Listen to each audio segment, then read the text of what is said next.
Salut les tarophiles et bienvenue sur cette nouvelle vidéo. Aujourd'hui, nous terminons notre petite série consacrée aux honneurs en regardant justement les cartes de cavalier. Donc on avait fait la première série, on avait fait la première vidéo sur les familles. On avait vu globalement voilà ce que ça donnait. On avait vu ensuite le valet, enfin les valets, les reines, les rois. Et on termine aujourd'hui justement avec les cavaliers. C'était les derniers qui nous manquaient. Et donc comme d'habitude, les cavaliers, moi je les mets en rapprochement avec une carte des arcanes majeures. Et cette fois-ci, c'est le chariot. Alors, je sais que dans les autres personnages, j'avais mis deux arcanes majeures. Mais pour des raisons précises, mais que je n'expliquerai pas ici, je ne mets en rapport celle-ci qu'avec une seule. Je parlerai plus tard de pourquoi je ne mets en rapport qu'avec celle-ci. En réalité, je les mets en rapport avec une autre aussi, mais je ne vais pas en parler tout de suite, c'est un peu compliqué. Donc, nous allons regarder simplement les cavaliers au regard de la carte du chariot, mais on va dire que pour la forme et pour essayer de d'étayer un petit peu ça, on peut donner un peu plus d'infos en imaginant que ce serait cavalier, enfin que ce serait chariot plus le mât. Voilà, on va prendre ça comme ça parce que les deux vont justement avoir cette énergie commune dont on a besoin pour essayer de les déduire. Sauf qu'évidemment, bah là, le mât, il n'est pas à cheval. Bon, tant pis. Vous me direz, il n'y a pas beaucoup d'autres chevaux non plus dans les arcanes. Et donc, du coup, on va essayer de voir justement quelle thématique se dégage du chariot et du mât, évidemment, à côté, et dont on va se servir pour interpréter justement les cavaliers. Alors c'est très simple. Le chariot et le mât, c'est l'idée d'y aller. On y va, on fonce. Là où les valets, je ne sais pas si vous vous souvenez, on avait vu l'analogie avec le battleur et entre autres l'amoureux, même si le plus important c'est le battleur. On avait vu que c'était très statique. On hésite, on doute, on est sur l'étape avant de se lancer. Avec le cavalier, là au contraire, on y va, on fonce. Avec les reines, on avait peur de l'autre, on avait peur de l'extérieur. Avec les rois, on acceptait qu'il y ait d'autres gens et qu'il y ait un extérieur et on les laissait venir. Là, avec le cavalier, on va vers l'extérieur, on part presque en croisade pour essayer de faire ce qu'on a envie de faire. Et donc ça, on va se donner à fond. Des fois c'est bien et des fois c'est trop, parce qu'on peut tomber dans l'extrême facilement avec le cavalier de coupe, quand on part dans cette espèce d'extase où on a du mal un petit peu à gérer les choses, et là à ce moment-là ça peut devenir quelque chose d'un petit peu, pas bancal mais maladroit, finalement ça va être un peu l'incarnation de l'enfer est pavé de bonnes intentions, on a tellement envie d'aller vers l'autre que finalement on fait pas gaffe, on arrive hyper à fond, on lui fonce dessus, on lui marche sur le pied, on lui écrase les doigts dans la porte, enfin bref c'est n'importe quoi. Donc on va voir qu'il y a vraiment ces deux thématiques. Donc on va attaquer par le cavalier de bâton. Donc encore une fois, on reprend toujours les mêmes globales, les mêmes interprétations globales sur nos familles. Le bâton, ça va être en rapport avec le physique, avec l'action concrète. Donc le cavalier de bâton, c'est celui à qui vous dites par exemple, ah bah tiens, j'aurais bien monté mon étagère Ikea, mais j'ai pas. Et tac, vous vous retournez, l'étagère Ikea est déjà montée. Voilà, parce qu'il vous a fait ça, très nickel, très bien fait. Il a même réussi à mettre la vis BXW IS9 dans le trou G alpha delta 2, donc je ne sais pas comment il a fait, mais il l'a fait en tout cas. Et donc du coup avec le cavalier de bâton, on va avoir ce côté très j'y vais, on y va, on fonce. Et on a aussi cette notion supplémentaire que je voulais rajouter, mais je voulais d'abord attaquer par celle-ci pour en parler. Avec le chariot, on a cette notion de faire de la beauté. On va faire des choses belles. Et avec le cavalier de bâton, on veut faire de belles choses. On se lance dans l'action, on a un côté très artiste. Les cavaliers de bâton sont extrêmement artistes. Et les artistes, on le sait bien, n'ont jamais les pieds sur terre, ça tombe bien, lui non plus. Et donc du coup, on va faire des choses belles, on va essayer d'être créateur et créatif.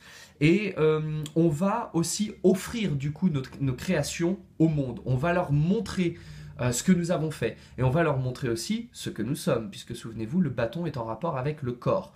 Et dans un côté peut-être un petit peu plus négatif, on peut voir dans le cavalier de bâton les dons juants, les gens qui ne tiennent pas en place et qui veulent toujours virevolter de conquête en conquête, persuadés qu'aucune ne pourra leur résister.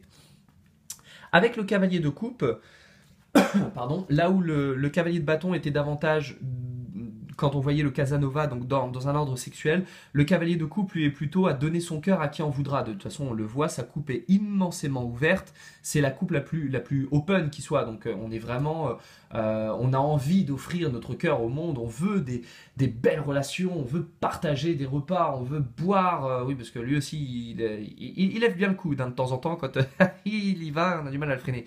Donc, mais ceci étant, voilà, c'est pas méchant, c'est pas mauvais.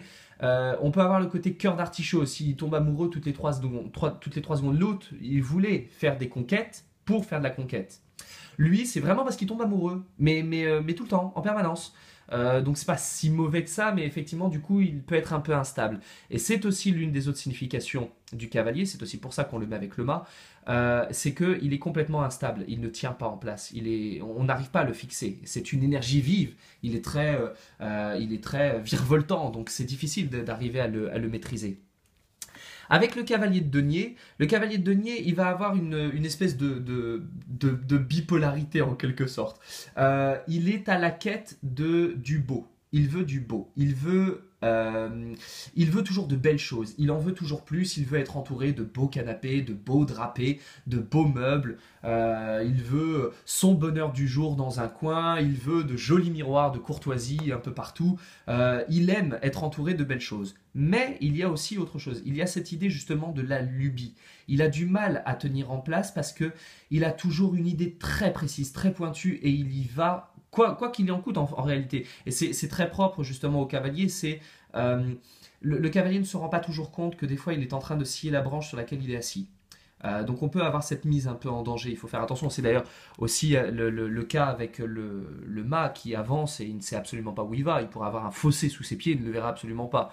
Donc il y a ce côté un peu étourdi et pas du tout terre à terre par rapport au cavalier. Et le cavalier de denier va avoir Alors par contre il a cette notion aussi de savoir le coût de l'argent. Il sait ce que ça en coûte d'avoir de l'argent, il en veut, ça c'est clair, il veut de l'argent, il est prêt à se donner les moyens pour y arriver, c'est d'ailleurs pour ça qu'il a un bâton, c'est-à-dire l'action concrète pour aller vers le denier, c'est-à-dire les biens matériels. Et après, au niveau physique, au niveau, ce qu'on avait pu voir comme étant de la vanité chez les autres, lui n'en aura pas réellement. Il aura par contre cette idée de peut-être beaucoup magnifier les autres, ce qu'il y a autour de lui. Il va toujours voir le beau chez l'autre. Et il va toujours avoir envie de communiquer avec les autres. Tout et tout le monde et tous les sujets et toutes les occasions pour lui sont bonnes pour pouvoir échanger et partager.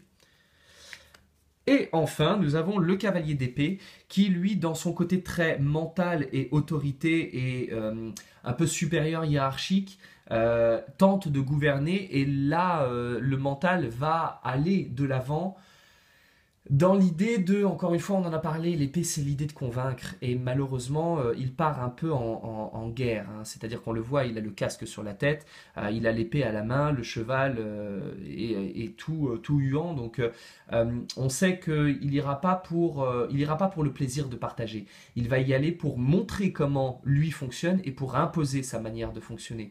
Et vous savez, c'est un petit peu cette histoire des colons qui arrivaient dans des pays et qui disaient ah non non mais votre Dieu là, non non il n'existe pas, non non attendez, nous on va vous expliquer ce que c'est réellement que la religion, ce que c'est que la vie, ce que c'est que comment ça doit fonctionner, à des gens qui en réalité n'en ont rien à foutre parce qu'ils n'ont pas à bouffer, ils n'ont rien, donc eux ce qu'ils veulent c'est juste à manger et à boire, vous arrivez avec votre Bible, ils s'en tamponnent complètement. Et lui il est un petit peu dans cette idée, ah oui vous avez faim, non non attendez, je vais vous donner un livre, vous allez voir ça va beaucoup mieux après. C'est-à-dire qu'il va donner aux autres, mais encore une fois il faut bien comprendre que c'est pas mauvais, c'est pas méchant.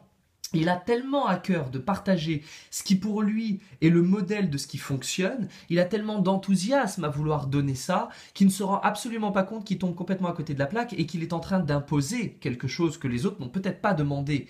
Après, il y a le côté positif. Le côté positif avec le cavalier d'épée, c'est celui qui va prendre les initiatives et qui va y aller avant même qu'on lui ait demandé de faire quelque chose, un peu comme le cavalier de bâton. Sauf que là où le cavalier de bâton va faire dans le concret et dans le matériel, le cavalier d'épée, lui, va régler les problèmes. C'est-à-dire qu'il va déjà avoir trouvé des stratégies, il va avoir géré les équipes, c'est un manager, hein, donc lui, il est capable de faire ça. Sauf que contrairement, par exemple, au roi d'épée, qui peut avoir un côté management un peu plus... il peut comprendre quand même qu'il faut essayer d'avoir une bonne entente. Lui se fout pas mal de la bonne entente. Il est content hein, s'il y a de la bonne entente, c'est pas la question. Mais lui, c'est pas son objectif. Lui, son objectif, c'est que les choses fonctionnent et que ça aille vite. Donc, du coup, on voit que le cavalier, la notion de cavalier peut être un peu brutale. On a de la bonne volonté, on veut faire du beau, on veut faire du bien, on a beaucoup d'enthousiasme à partager ce qu'on sait faire et ce qu'on connaît, mais effectivement, parfois c'est un peu branlant et c'est un peu maladroit et accidentel, et on peut avoir vite fait de faire un incident diplomatique sans l'avoir voulu, parce qu'on a juste envie de montrer comment nous on fait. On a envie soit d'aider l'autre, soit de partager avec l'autre, soit d'aimer l'autre, soit de lui montrer comment est-ce que nous on fonctionne, parce que ça fonctionne tellement mieux plutôt que ce que lui fait, que voilà, des fois ça marche et des fois ça fonctionne pas toujours très très bien. Donc voilà pour les cavaliers, on a terminé notre petite série sur les honneurs. Donc on verra peut-être d'autres séries éventuellement sur les numériques, à voir ce qui viendra.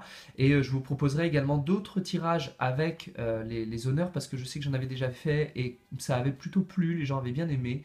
Donc après tout, pourquoi pas. Donc bon, en tout cas, je vous donne rendez-vous pour une prochaine vidéo incessamment sous peu. Et en attendant, d'ici là, comme d'habitude, prenez soin de vous.